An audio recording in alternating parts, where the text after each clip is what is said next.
this non-denominational service. We know that we've got many cultures with us here today, and we would like you to link in to your own belief system, as we do not foster any belief system other than the fact that the source of all life, whatever your belief is, does allow each of us to receive the healing energies of the universe. And it is with that in mind that is behind this service. We pay a very special welcome to the Reverend Hermann of the Sanctuary for Spiritual Healing in Greenfield, Massachusetts. Welcome. Also like to give a very special welcome to our choir, the Celestial Chorus, this is their first time that they are singing in public.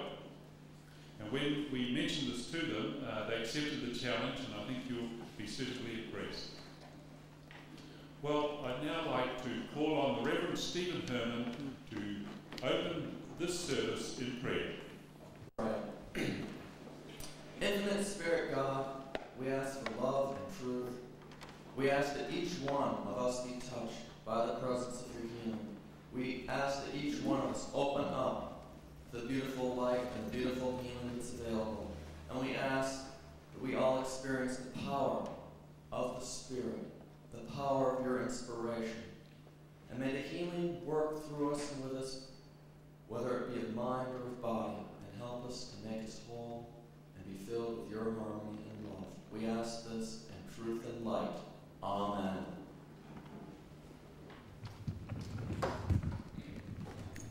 Would you now like to stand and join with the choir in the singing of the 23rd Psalm? The Lord is my shepherd.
Thank you, Anne.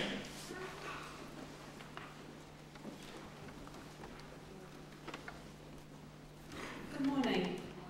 It was quite a hard decision to choose something that was suitable that everyone could understand, and I had three people people in the household giving me advice last night as to what was right and what everyone could understand. But this seemed to be the best one that perhaps says it all for all of us. And that's by Helen Steiner Rice, and it's a book called Blossoms of Friendship. And this little verse is called Help Us to See and Understand. God, give us wider vision to see and understand that both the sun and showers are gifts from thy great hand. And when our lives are overcast with trouble and with care, give us the faith to see beyond the dark clouds of despair. Teach us that it takes the showers to make the flowers grow, and only in the storms of life, when the winds of troubles blow, can man too reach maturity and grow in faith and grace, and gain the strength and courage to enable him to face sunny days as well as rain, high peaks as well as low, knowing that the April showers will make the Mayflowers grow, and then at last may we accept the sunshine and the showers, confident it takes them both to make salvation ours. And just at the bottom of it, it's got here, the best and most beautiful things in the world cannot be seen or even touched. They must be felt with the heart. Thank you.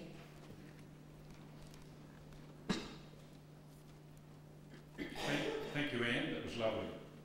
It's now my pleasure to call on the Reverend Steve Hermann to give us the address for this morning. Thank you. Good morning. So it's wonderful to be here, and what's really wonderful is seeing so many people in this beautiful cathedral. And I think that what's really remarkable about this is that everyone's here for the purpose of healing.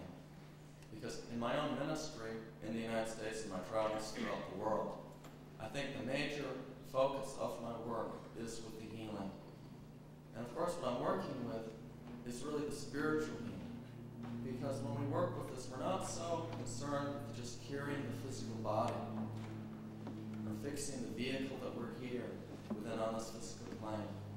What we're really concerned with is reaching the individual. And we can see that a lot of times people will seek out help for some type of physical condition, some type of physical ailment.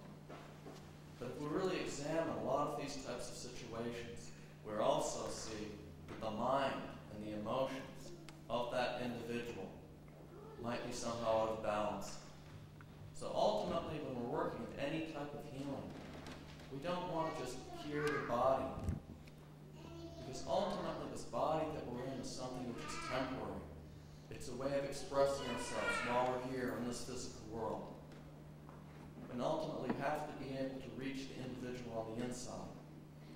So if we have some type of distress or disturbance within our mind, we can see that over time this may lead to some type of physical condition. So it's very beautiful about healing is it brings harmony to the body, and it brings harmony to the mind and the emotions of the individual, and ultimately it removes the obstructions and restores that person to perfection. But we see that there's actually a deeper purpose behind this ministry of healing.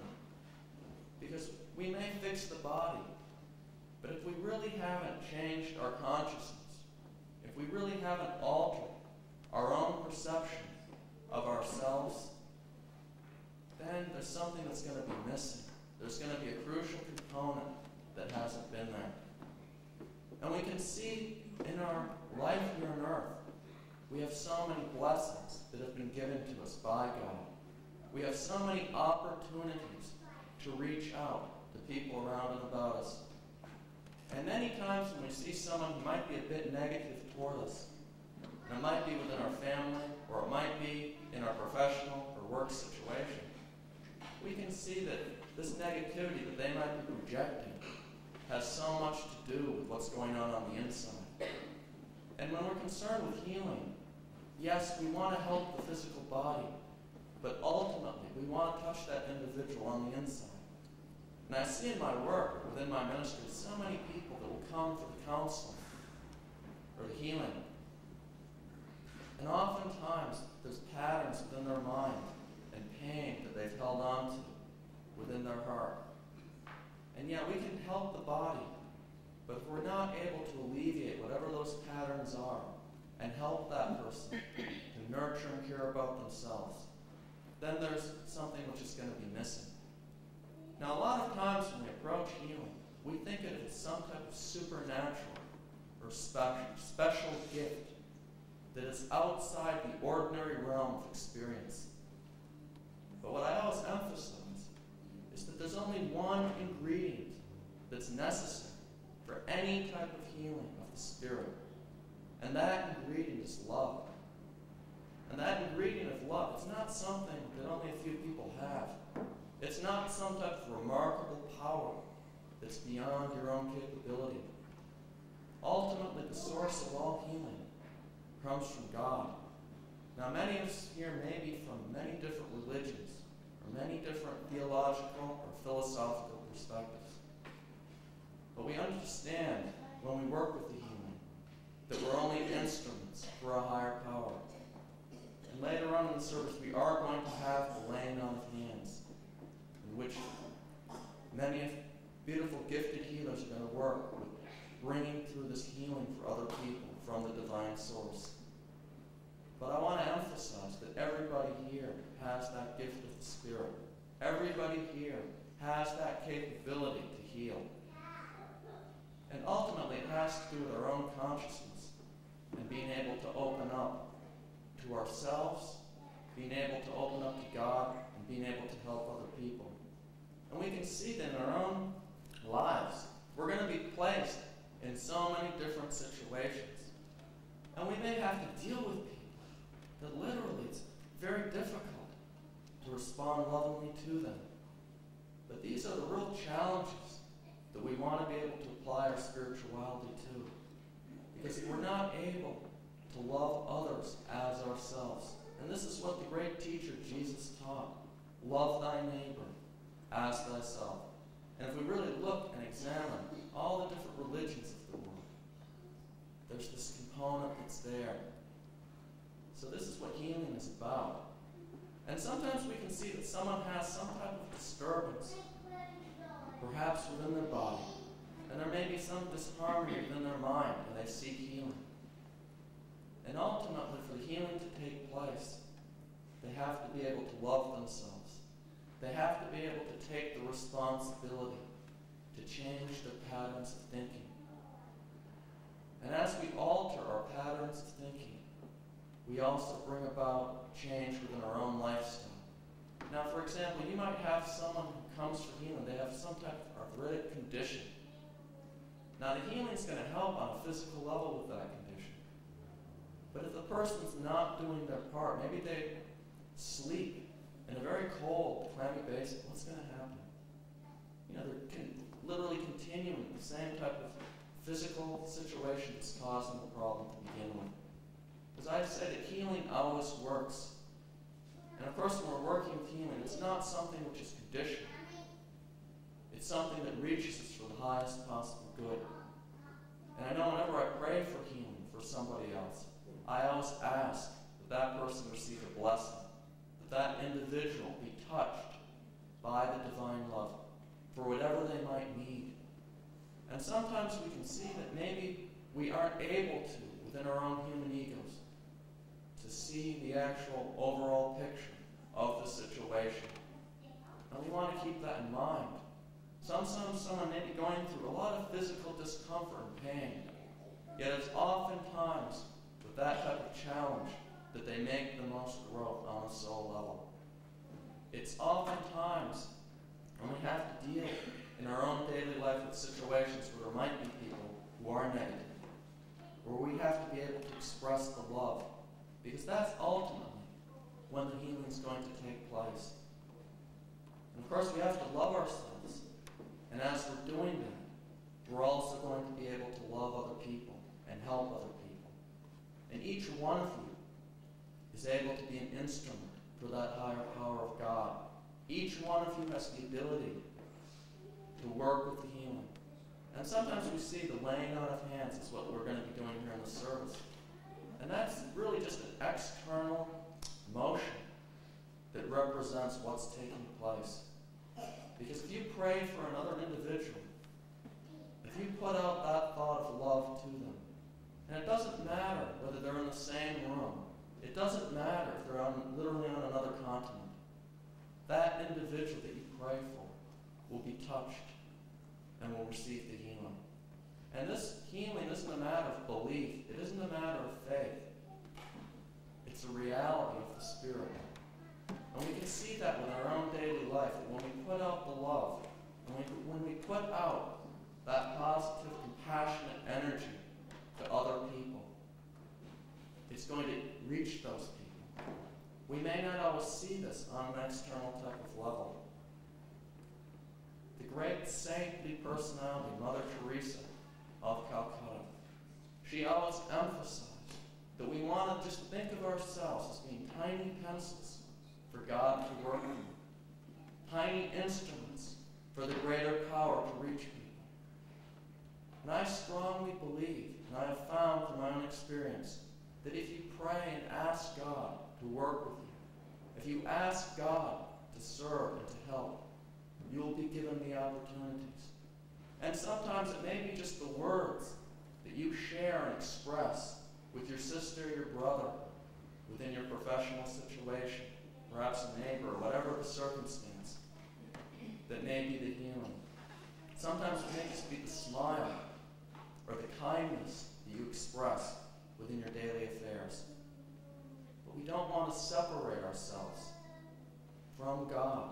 We don't want to think of this physical plane life as being all that there is. We want to recognize that each one of us has that ability to represent God.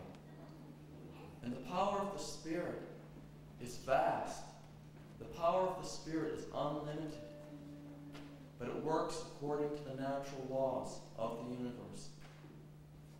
And as we align ourselves with that greater power, we can find peace within our own lives.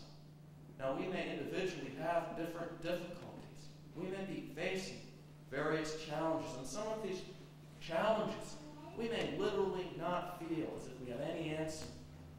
Because it's as if we're in some type of dark pit or hole. We're praying and asking for guidance. And what do we do? How do we handle the situation?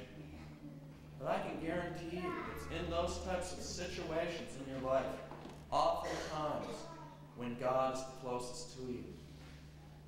And I have seen so many people in these situations. And as they have reached out, they have also received that help. Now, granted, we're not always able to see what the outcome is going to be. If we allow ourselves to work with God, we're going to ultimately see the circumstances work out the best. And this is really what healing is about. It's helping us to understand what our purpose here is and to learn the lessons that we need to learn.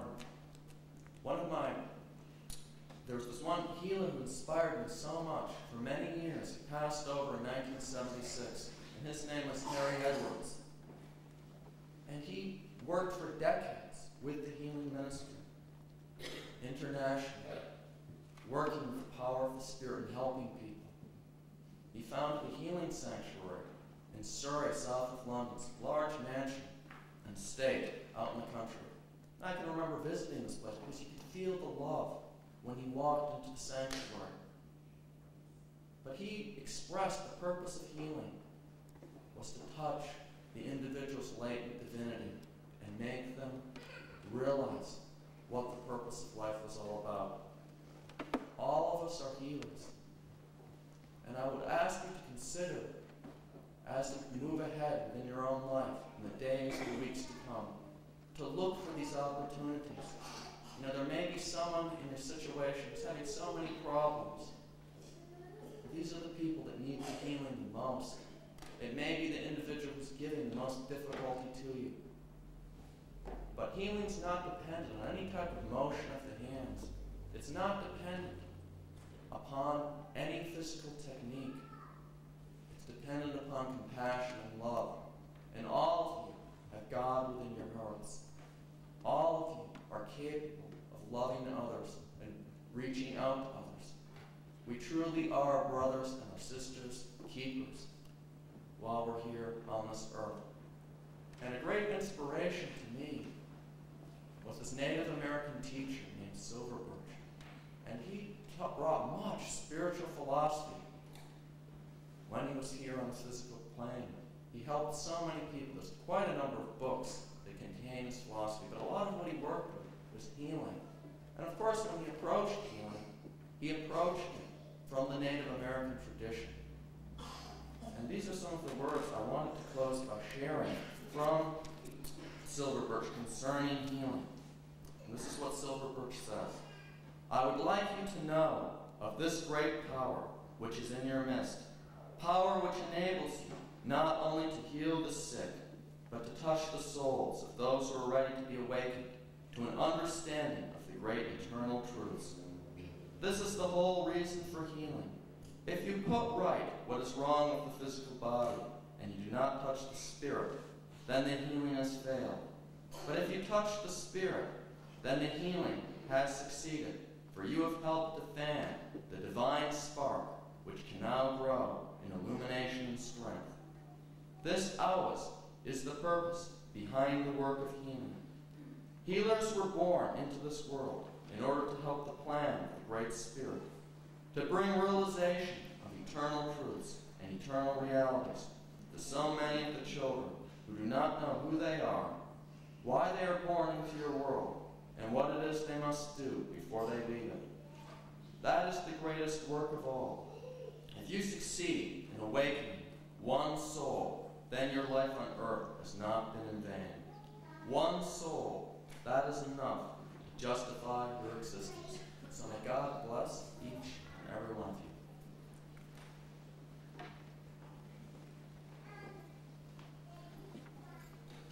Thank you very much indeed for sharing those wonderful words. I think you've given us something to really think about and just understand about spiritual healing. We'd now like to ask you to remain seated whilst a free will offering is taken up, and the choir will sing for us. So it's your turn to sit back and to listen.